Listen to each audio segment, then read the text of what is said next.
How do we take care of timber facades?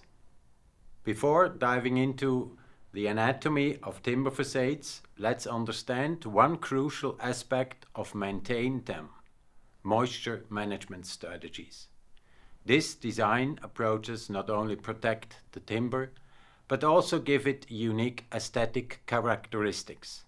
Let's discuss some case studies to see these strategies in action. Ever wondered why traditional homes like half-timbered houses have floors that extend beyond their base? Known as jettying, this design characteristics serves as crucial function, allowing water runoff and providing weather protection. A well-designed facade aids in shedding rainwater, reducing the risk of water infiltration over time. We are going to talk about the 7 design techniques for keeping water away from the buildings: shed, overhang, drip, overlap, drain and weep, capillary break, and labyrinth. The first strategy to keep water away from the building is to shed the water.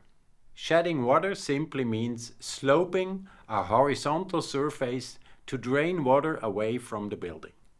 This works for almost all exterior building elements like roofs, canopies, windows and door seals, and grading. If the material is particularly porous, a steeper slope is better for faster removal of water. Let's look at the Neckarbogen Buga project designed by the architectural firm Fink and Jocher. It features an eye-catching curved design adorned with wooden shingles. Let's dive into the intricacies of this facade. The 5-story building employs a wood-concrete hybrid construction, combining the strengths of both materials. The horizontal structure of the building is accentuated by its curved floor ends, adding a distinct architectural character to the facade. The anatomy provides long-term protection for the bio-based cladding against rain. This photo captures a critical phase of the facade's construction. It shows the bones and battens where the wooden shingles would later be attached. Here, we see an axonometric view and facade detail of the curved shingled section. Each facade element was prefabricated in a factory setting, allowing for precise installation whatever the weather. Notice how the horizontal surface is slightly sloped.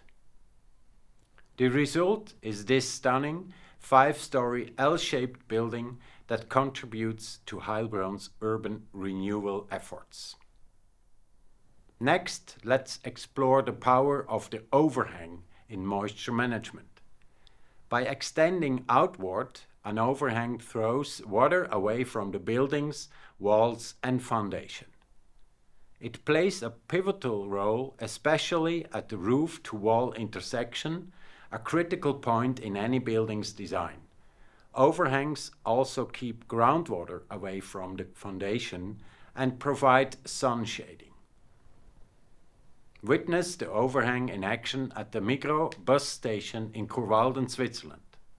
The vertically cantilevered wooden lamellas not only protect the timber from water, but also offer a sheltered haven for commuters. Looking closer into the drip strategy, ever wondered why water can sometimes defy gravity? To prevent water from seeping into a building due to surface tension, subtle design modifications can be effective. For example, a small break on the underside of a material can force water to drip down the wall, rather than infiltrating the structure. Z-flashing profiles above windows and doors are perfect for this. They guide water away from the building while creating a drip point.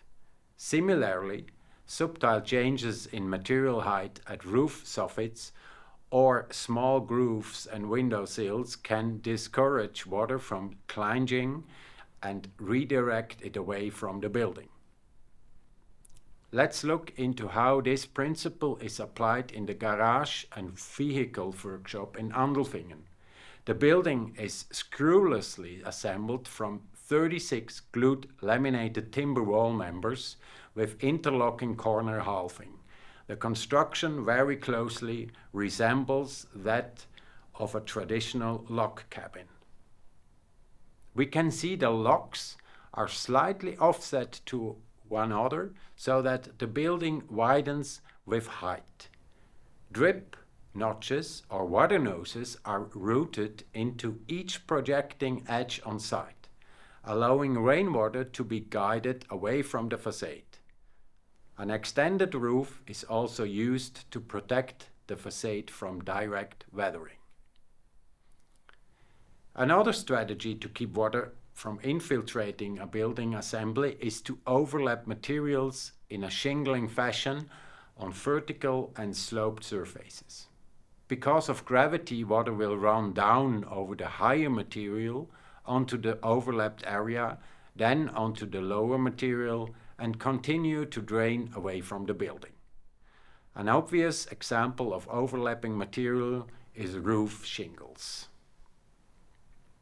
The shingled project of Chiesa Futura, a masterpiece by Foster and Partners that is located in St. Moritz, Switzerland, is layered into 3 stories of residential spaces bounded in a bubble-like building. Notice how the building is lifted on pilotis, a technique that helps prevent wood decay due to moisture. Even though the computer-aided design is paramount, the handcrafting of the large shingles stands out.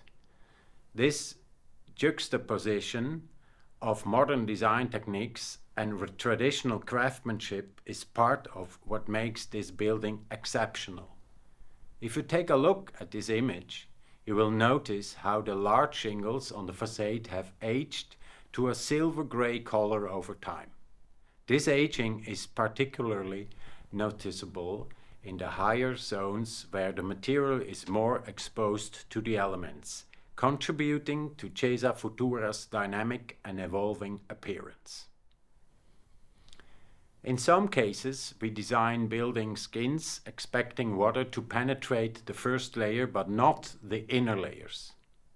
Known as the drain and weep strategy, water seeps into the exterior cladding, flows down a water-resistant membrane, and eventually exits through designed weep points or base flashings.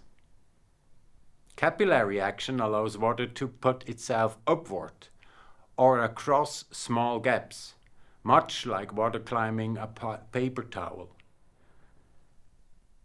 Plants and trees couldn't survive without capillary action. It's what helps carry water from the soil into the roots and up into the plant. In construction, this can happen when water finds tiny cracks between materials. To combat this, capillary breaks are used, especially in foundational details, to halt water's wicking action. Foundation details are notorious for needing capillary breaks. That's because there are a lot of solid surfaces with small cracks that can wick water. Capillary action can be amplified by external forces like wind-driven rain. To prevent water intrusion, consider using a labyrinth design in joints. That way, if water droplets find their way into a joint, this makes it difficult for water to pass through. Siding profiles like tongue and groove siding and shiplap are good examples of siding joints that prevent water from passing through under its own momentum. If the exterior of the house is detailed properly, it should be possible to trace the waterproof layers and design techniques mentioned around a sectional view of the building without lifting the pen from the paper.